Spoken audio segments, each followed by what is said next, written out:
Hello friends, welcome to my channel. ఈరోజు మన recipe వచ్చేసి వడలండి.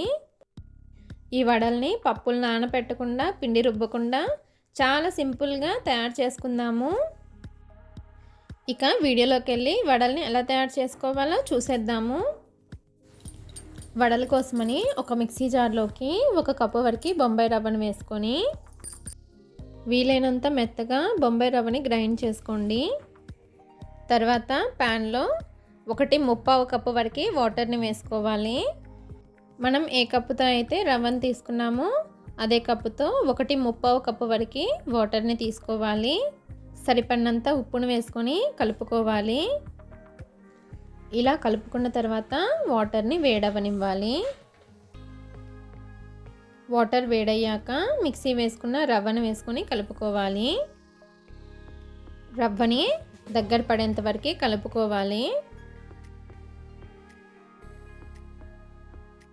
రవ్వ దగ్గర పడిన తర్వాత మూత పెట్టుకొని 1 నిమిషం వరకు లో ఫ్లేమ్లో ఉంచాలి. 1 నిమిషం తర్వాత రవ్వ ఈ విధంగా గట్టిపడుతుంది.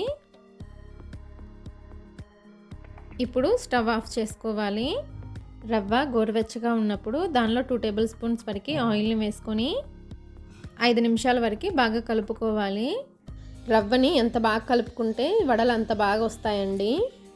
రవ్వని సరిగ్గా కలుపుకోకపోతే ఆయిల్లో వేసిన వెంటనే వడలు విడిపోతాయి.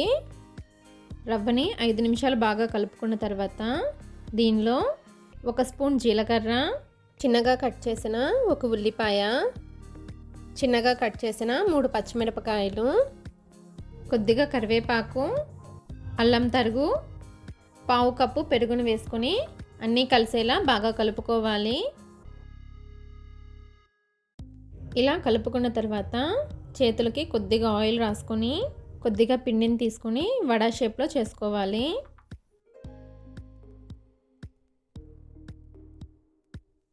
ఇలా చేసుకున్న తర్వాత వడల్ని ప్లేట్లోకి తీసుకోవాలి.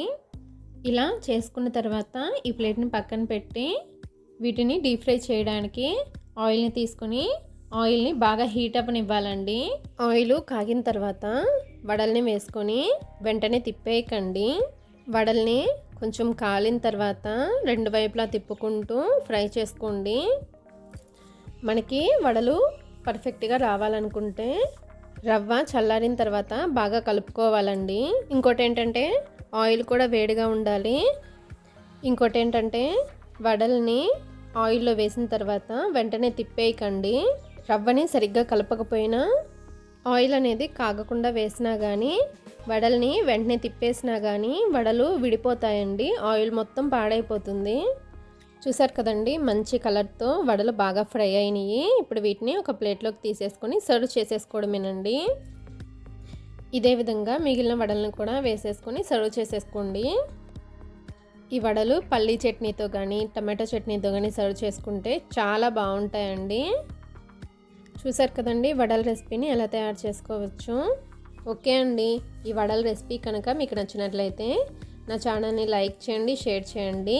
మరిన్ని వీడియోస్ కోసం నా ఛానల్ని సబ్స్క్రైబ్ చేసుకోండి. Okay, thank you.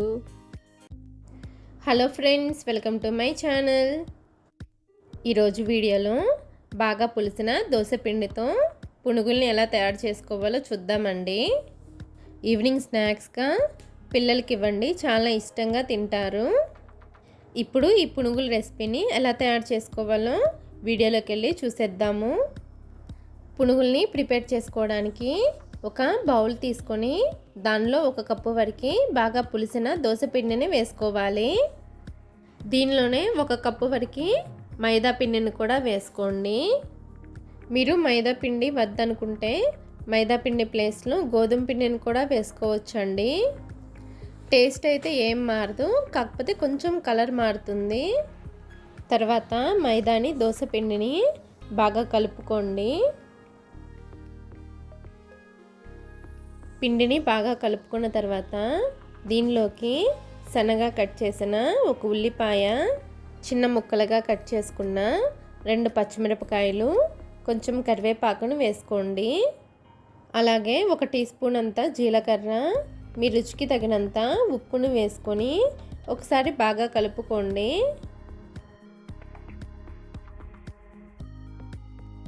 పిండిని ఇలా ఒకసారి కలుపుకున్న తర్వాత దీనిలోకి 1 టీ స్పూన్ అంత పసుపు, చిటికెడు వంట సోడాను వేసుకొని పిండిని బాగా కలుపుకోవాలండి. పిండిని ఎంత ఎక్కువగా కలిపితే పునుగులు అంత బాగా వస్తాయండి. పిండిలో వాటర్ని ఏమీ యాడ్ చేయాల్సిన అవసరం లేదండి. ఒకవేళ వాటర్ కనుక అవసరం అనిపిస్తే కొద్దిగా వాటర్ని యాడ్ చేసి బాగా కలుపుకోండి. ఎక్కువగా వాటర్ని యాడ్ చేస్తే పిండి పలచనైపోయి పునుగులు వేసినప్పుడు పునుగులు ఆయిల్ని బాగా పీల్ చేస్తాయండి. అందుకని అవసరమైతేనే వాటర్ని యాడ్ చేసుకోండి. ఇలా బాగా కలుపుకున్న పిండిని మూత పెట్టి ఒక 10 నిమిషాలు పక్కన పెట్టేసేసేయండి. 10 నిమిషాల తర్వాత ఈ పిండిలో 2 టేబుల్ స్పూన్స్ వరకు పెరుగును వేసుకొని బాగా కలుపుకోండి. పెరుగుని వేసుకోవడం వలన పునుగులు టేస్ట్ అనేది చాలా బాగుంటుందండి. పిండిని ఎంత బాగా మిక్స్ చేసుకుంటే పునుగులు అంత బాగా వస్తాయండి. పునుగులు వేసుకోవడానికి పిండి అనేది మరీ పల్చగా ఉండకూడదు, అలానే మరీ గట్టిగా కూడా ఉండకూడదు. మనం పునుగులు వేసుకోవడానికి వీలుగా ఉండాలి. ఇలా పిండిని బాగా కలుపుకున్న తర్వాత ఈ పిండిని పక్కన పెట్టి ఒక బాండీలో డీప్ ఫ్రైకి నూనెను వేసుకొని నూనె అనేది బాగా కాగనివ్వాలి. ఆయిల్ అనేది బాగా కాగిన తర్వాత పిండిని కొంచెం కొంచెంగా తీసుకొని పునుగుల్ని వేసుకోండి. చూసారు కదా, ఇలా పునుగుల్ని వేసుకున్న తర్వాత ఫ్లేమ్ని హైలోనే పెట్టుకొని మధ్య మధ్యలో కలుపుకుంటూ పునుగుల్ని ఫ్రై చేసుకోండి. పునుగుల్ని చక్కగా గోల్డెన్ కలర్ వచ్చే వరకు ఫ్రై చేసుకోండి. చూసారు కదా, ఇలా గోల్డ్ కలర్ వచ్చిన తర్వాత ఈ పునుగుల్ని ప్లేట్లోకి తీసేసుకోవడమేనండి. చూసారు కదండి, చాలా సింపుల్గా పునుగుల్ని ఎలా తయారు చేసుకోవచ్చు. ఇదే విధంగా మిగిలిన పిండితో పునుగుల్ని వేసుకొని సర్వ్ చేసేసుకోవడమేనండి. ఈ పునుగుల్ని ఏదైనా చట్నీతో సర్వ్ చేసుకున్న టేస్ట్ అనేది చాలా బాగుంటుందండి. ఓకే అండి, ఈ పునుగుల రెసిపీ కనుక మీకు నచ్చినట్లయితే నా ఛానల్ని లైక్ చేయండి, షేర్ చేయండి. మరిన్ని వీడియోస్ కోసం నా ఛానల్ని సబ్స్క్రైబ్ చేసుకోండి. Okay, thank you.